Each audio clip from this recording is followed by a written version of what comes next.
Labas visiems, noriu pranešti, kad yra atidaryta video įrašų asmeninių skaitimų registracija.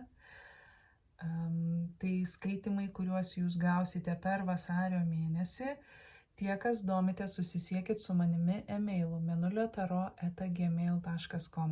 Ne komentaruose, ne Facebooko žinute, bet e-mailu, todėl kad per Facebooką asmeninių skaitimų neregistruosiu.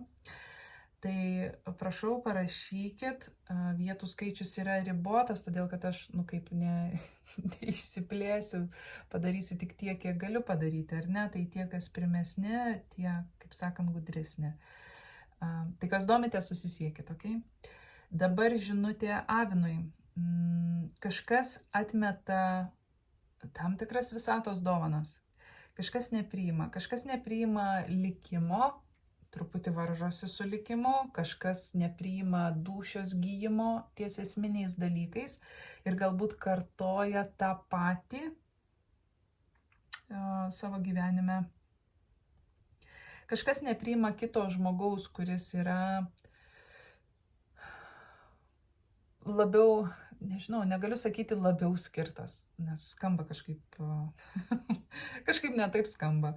Žmogaus, kuris galėtų labiau subrandinti, užauginti galbūt mane kaip asmenybę, ar ne, arba įnešti į mano gyvenimą tam tikrų naudingų dalykų.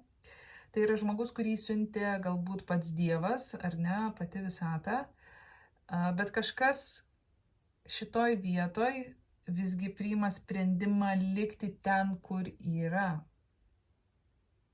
Net ir tokiu atveju, jeigu tai kelia stresą. Kai kurie iš jūsų traukėtės nuo vandens ženklo moteriškos energijos.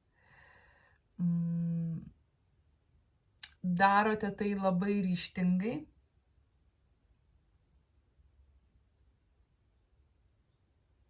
Jo, galbūt toks, ne tai kad rekomendacija, bet labiau toks komentaras, kuris kviečia jūs atkreipti dėmesį.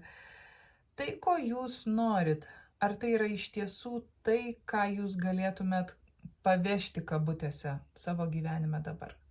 Pavyzdžiui, galbūt jūs norit labai fainų santykių, jūs norit partnerio, ilgalaikio partnerio, svajojat apie santuoką, šeimą, vaikus ir taip toliau, bet, tarkim, jūs esat žmogus, kuris dirba išvažinėdamas į užsienį ir jūs ten mėnesį būnat vienoj šaly, tada grįžtat savaitį, tada mėnesį būnat kitoj šaly, ar ne? Tai yra nesuderinami dalykai, ar ne, jūsų manifestacija prasilenkia ir galbūt šiuo metu jums yra siunčiama tai, ko jūs norit, bet jūs nepriimsit to arba neįgyvendinsit to dėl to, kad tiesiog jūsų aplinkybės neleis ir tai kels daugiau streso negu malonumo. Jo. Tie, kas ryžtatės pasilikti ten, kur esat ir nenorite priimti pokyčių, visata, Dievas, kad ir kaip tai vadintumėt, kviečia jūs apmastyti, kas yra jums svarbu, kokie yra kertiniai jūsų gyvenimo principai ir ar iš tiesų jūsų sprendimas yra grįstas jūsų tais kertiniais gyvenimo principais, ar visgi kažkokiom primestom normom. Okay? Tikiuosi, tai buvo naudinga. Iki.